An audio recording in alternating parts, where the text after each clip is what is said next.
Hey everybody, it's the Review Revolution, back at you again. Resetting my 12-minute timer. There we go. And moving on with the next set of questions for part 2. The next question was from the DGDX, are you a true nerd? And by that he means, a true nerd does all the following. Collects figures and comics. Yes, I do. Watches the Sci-Fi Channel. Do that too. A fan of WWE or UFC. I don't do that. Has nerdy costumes. Don't do that either. Has Star Wars props.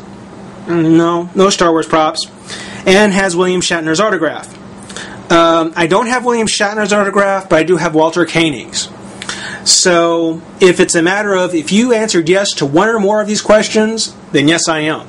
If I had to answer yes to all of them, no, I'm not. At this point, it's kind of a half and half, so tell you what, buddy, you let me know. You tell me from those answers, am I a true nerd?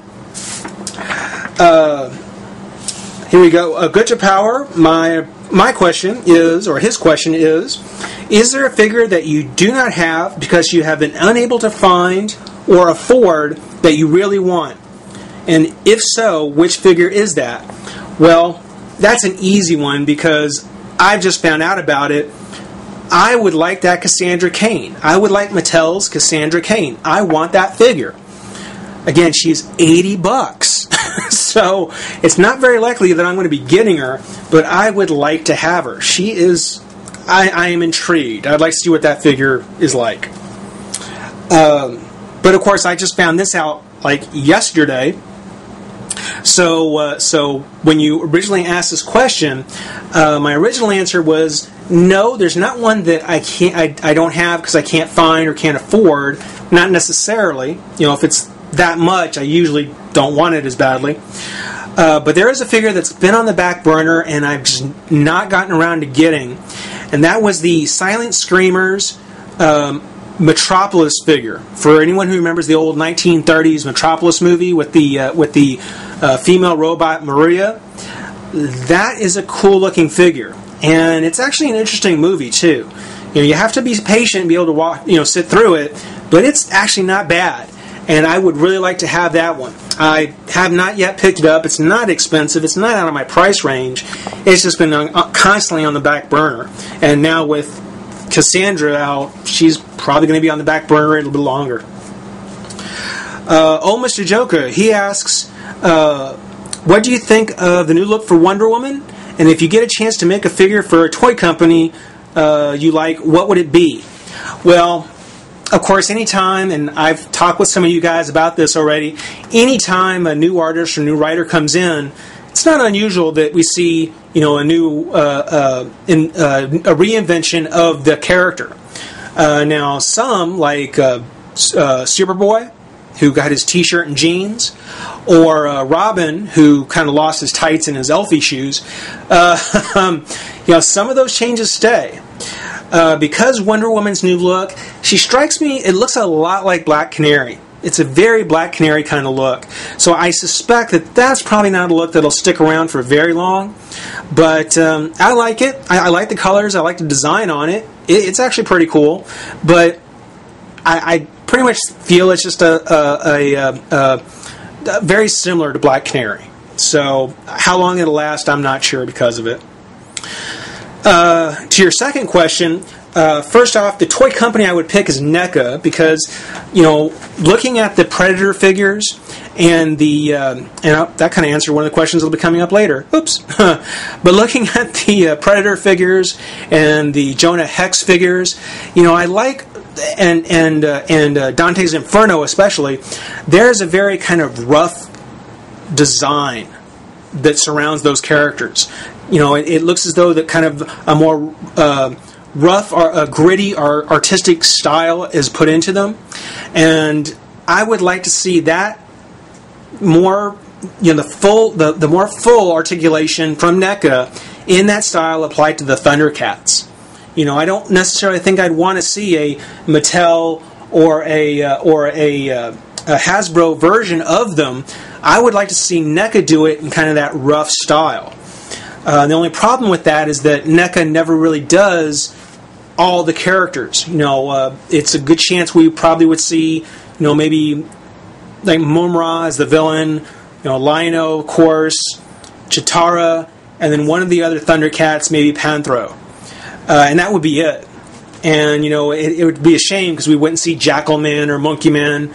We probably wouldn't see Tigra or Pumaira. Lynxa would be cool, but again, it's probably very unlikely that we would see a full set of Thundercats with the mutants if NECA did it. So, I would like to see them do all of them, but I don't know how likely that is. Bobby Billy Bill Bob, congrats. Who are your top 5 Marvel and DC heroes? Who are your top Marvel and DC villains?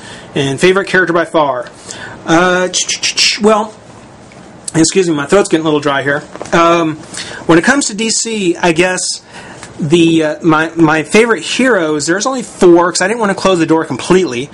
So my top 4 in no particular order is the Barbara Gordon Batgirl. I like Barbara Gordon as Batgirl. That was a very good time for the stories. Green Lantern, particularly the Hal Jordan Green Lantern. Lobo. I always like Lobo stories. Always. And the Creeper. And not so much the Creeper in the comic. Definitely more of the Creeper that we saw from like the Batman animated show. He was just crazy. He was a lot of fun. DC villains. This was kind of a hard list to come up with too, but Ra's al Ghul is always a great villain. I always like when he's there, particularly if you see him with other characters, not necessarily Batman, but if you see him with other heroes or involved in other things. Ra's al Ghul is always a real presence. Harley Quinn, who's kind of the opposite end of that.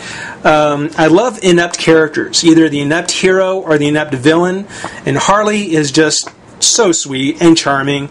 Yeah, my heart goes out to her. Even though she's a bad guy, I just feel for those characters that are bad at being bad.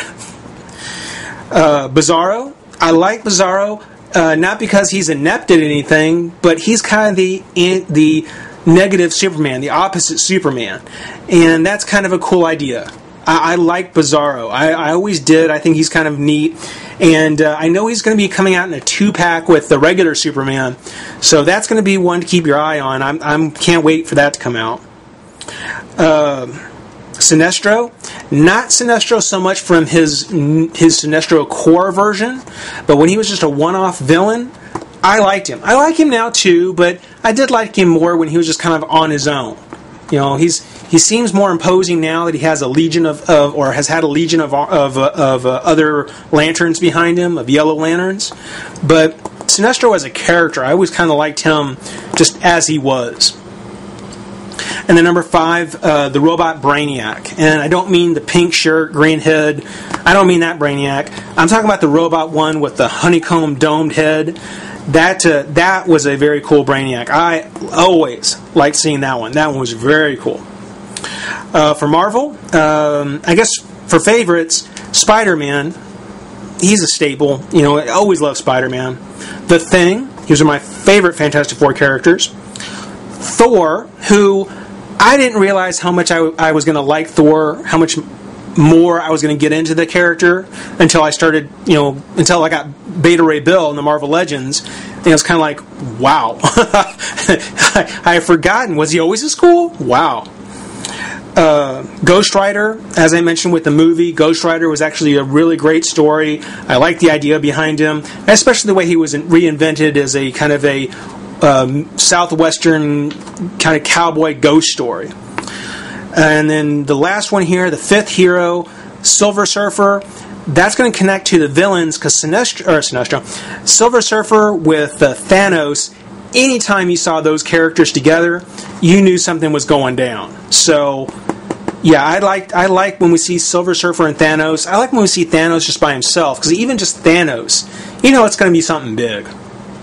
Doctor Doom, again, like Spider-Man, he's a staple. Black Cat and Kraven. Black Cat, just because she's a great character to have in there for Spider-Man. You know, there's just so many different directions that things can go with Black Cat. You just never know what to expect. And Kraven, again, this goes back to what I was saying about the Predator 2. That fight in the urban jungle, I think, is a great idea. And I think that the Kraven Spider-Man matchup could really do that well. Predator could have done it. Didn't quite get there. But a Kraven versus Spider-Man really could. And who my favorite character is by far? Well, stick around. That question will be coming up here in just a few minutes. Fanboy95. Besides DC and Marvel Legends, will you be collecting figures from Kamen Rider, Power Rangers, Robotech, Gundam, and such? Probably not. But those Gundam, the model kits, the model kits that came in the boxes, I might start doing those again. I used to collect those a lot, and I might start doing them again. As of right now, not yet, but keep checking back. I may just. Let's see. Doc Jax, that's Jax with a Z. If you could choose one TV show, past or present, animated or real life, to have figures made, which would you pick?